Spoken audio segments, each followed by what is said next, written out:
Hi, I'm Kerry Kennedy, and I'm president of Robert F. Kennedy Human Rights.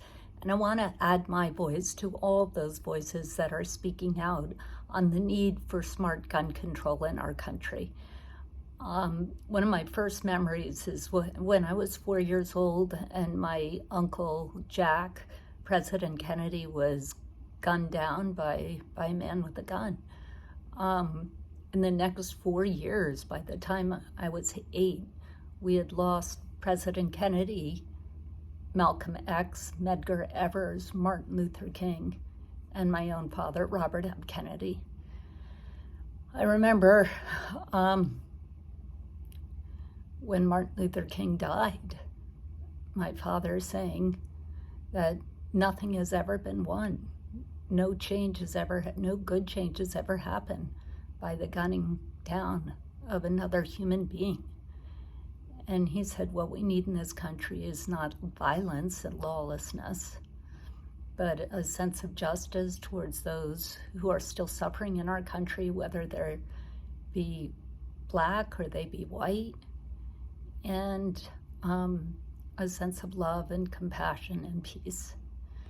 And that really stays with me to this day. Daddy always made campaigning with him incredibly special and fun. You know, I think most children of politicians hate campaigning, but I loved it. And I loved it because he made it fun.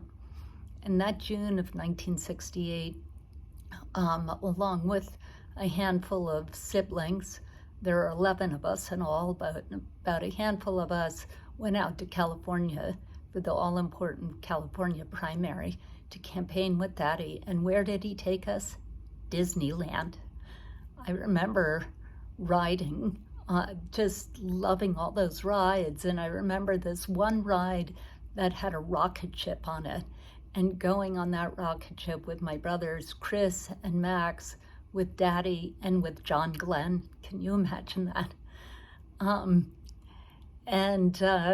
I remember what my father bought me at the gift store that day. It was this crystal glass that if you put water in it and you tried to drink from it, the water would fall through secret holes in the crystal. So it was just full of magical memories. And then the next day, Courtney, my sister Courtney, and I were walking down the street, and improbably this woman was carrying a spider monkey with her, and we were admiring the spider monkey, and she gave it to us.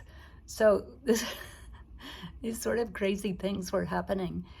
But that night, the night of the primary, all of us left our hotel in Los Angeles and went to the Ambassador Hotel to watch the primary returns. And I remember sitting in that room with John Glenn and John Lewis and Rafer Johnson and Roosevelt Grier, Dolores Huerta, and so many other people who were so close to our family, lots of aunts and uncles and siblings. And then at a certain point, it was time for the younger children to go home.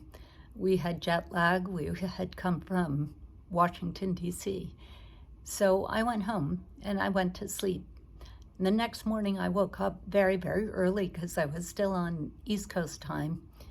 And I went into the sort of living room area of that hotel, and I turned on the TV and I sat cross-legged watching Bugs Bunny.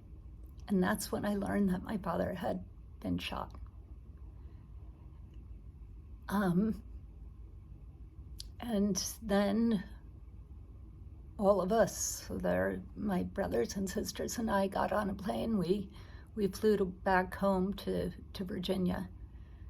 And the next day, my brother called me and told us that Daddy had died. And I remember when that happened, I went into my room and I said a prayer for Daddy, a prayer for my mother, a prayer for our family. And then I prayed for the guy who killed him.